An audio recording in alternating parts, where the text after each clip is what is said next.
What's going on, my PT peeps and my Walking Dead family? Welcome to the PT channel. I'm One Eye Bri, back to talk about The Walking Dead Season 9, Episode 6, give you my review, discussion, and just talk about the episode. Obviously, spoiler warning if you haven't seen the episode, Season 9, Episode 6. I don't want to ruin anything for you, but if you want to talk about it, discuss it, and give me your thoughts about the episode. Overall, I thought the episode was very good. It is a good episode to start the post-Rick Grimes era off. And Rick Grimes isn't on the show anymore, and he's not going to be, but he'll forever be a part of the Walking Dead family. And here at the PT channel, I consider my PT peeps and my Walking Dead family valued members of our channel. Hit that subscribe button to become a valued member of the PT channel and our Walking Dead family. Photo credit and info credit to these fine folks right here. But I thought the episode was very good, and it had a different feel to it, but a similar feel at the same time.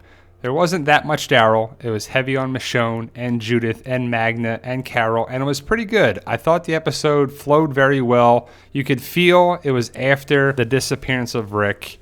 Daryl was upset, living by himself in the wilderness. Michonne was very upset.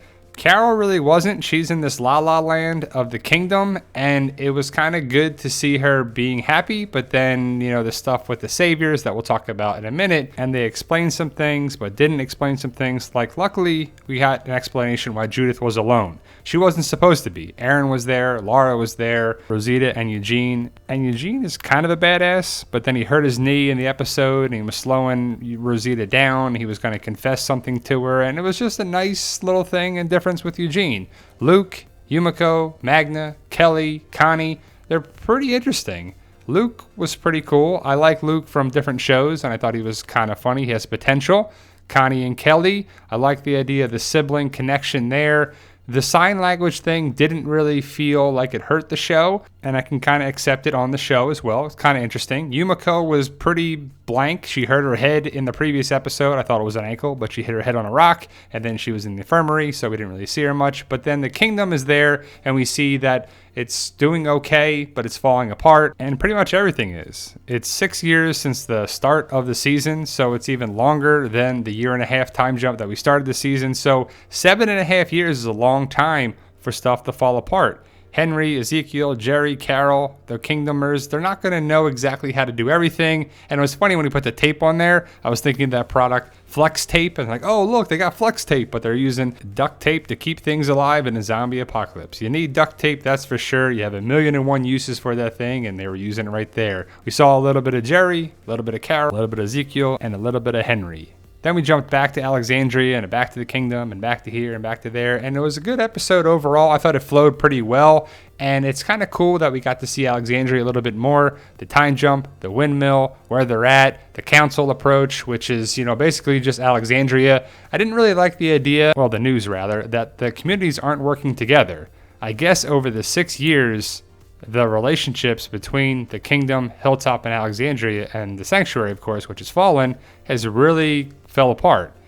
Luke and Magna, not really sure where they were before they came to there, but they did talk about other communities, so they kind of talked about that a little bit, because how could those people survive out in the open? But they weren't. They were at other communities, and they left, and now they're at Alexandria, and then they're going to Hilltop. Who is running Hilltop? Is it Tara? Is it Enid? Is it somebody else? But it's a woman, evidently. And I kind of like the idea that the saviors are intermingled in Alexandria. We saw DJ, we saw Laura in Alexandria. I like the connection with Judith, Michonne, and the nice moments in the episode. The little toy sheriff thing, it was just nice to see that. Rick is gone, but not forgotten on the show by any means, and hopefully they keep up the little references to it. Carol and Ezekiel had their little moment here, and it's just interesting to see the kingdom falling apart, but Carol being known as the queen, Henry's the prince, and Ezekiel's still the king there, even after everything that has happened. Michonne coming back and not wanting to help Magna, really wanting to kick them out originally, is pretty interesting. And also, what was that scar on her back? She was clearly wearing Rick's shirt. That was nice little moments that she's still remembering Rick. But what happened that she didn't want to help Magna? Is it the saviors? Is it the campsite? Is it the way it was before? And she's like, I'm done with that.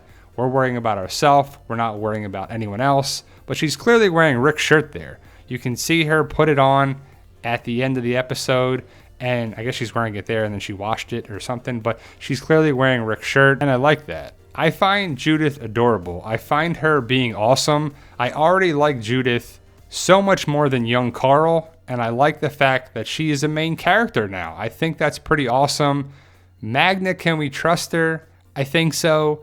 Magna, Yumiko, Luke, Connie Kelly, they're kind of characters that can be resourceful and helpful down the road. Judith brought these characters around for a reason, and if you know the comics or you don't, hopefully Magna's storyline kind of sticks with the comic connection. Alexandria, the council approach, we thought that was going to happen because Angela Kang won season 9 to feel like season 4, and we talked about the council approach earlier. Even though Michonne is running things, there's still the council approach. But if Michonne says something, it looks like it's going to happen. I like the idea of them telling about who they were, even with the problems with Magna and Michonne. And how did Michonne see that small tattoo that Magna had underneath her glove? But she did. She saw it. I liked Luke.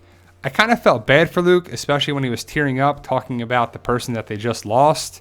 It was sad. And I mean, it was sad that these people lost people, and it happens, and it's part of a zombie apocalypse, but I kind of bought into the fact that these people had it pretty rough. I thought the sign language thing was pretty cool. I thought it may hurt the show or it may be tough to believe, but I kind of believe that they can read lips and you don't have to sign all the time, but it was a nice little thing to see. I like the idea of the radio situation, the amplifier being put on the water tower by Eugene and Rosita working together. But what do you make of Rosita and Father Gabriel being together? You kind of can buy into it, but I kind of can't at the same time. But we'll talk about a second, Rosita and Eugene. Carl's gone, but Judith is clearly the new Carl. And I have to be honest, I didn't really like young Carl, especially in season 2. Season 1, Carl was okay, but he got annoying when he wasn't staying in the house. Judith is just something that I can buy into and think like she's going to be a great character. She was raised in the zombie apocalypse, and her interaction with Negan was actually pretty cool. It was pretty nice and just sweet and sincere, I feel. I feel like Negan was trying to be there for Judith and really talk to her like a human being. I think Judith and Negan's relationship is clearly Carl's from the comic, but I feel like Negan can be redeemed. I hope that that's going to happen. I hope that Negan will eventually come around and be a character that we all can like. But let's talk about Eugene and Rosita for a second. That was pretty interesting of Rosita being with Father Gabriel. That's a difference from the comic. And they throw little twists and turns in there from the comic and remixes. And Rosita and Father Gabriel are together, but in the comic, Eugene and Rosita are together. And I got the feeling that's what Eugene was going to say, that he actually cares about her. And Rosita was like, don't make it weird. Come on, let's go. We got to keep going. And Rosita kept Eugene alive. Eugene could have died. He didn't get Father Gabriel's comic death. I know people saw this and they're like, oh my God, is that going to happen?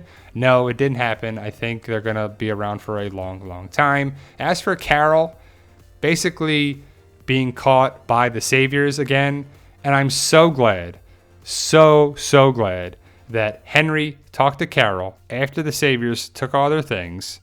Carol had some epiphany moment and a light switch clicked on that was like, these Saviors gotta go. And they did. That's what the fire was.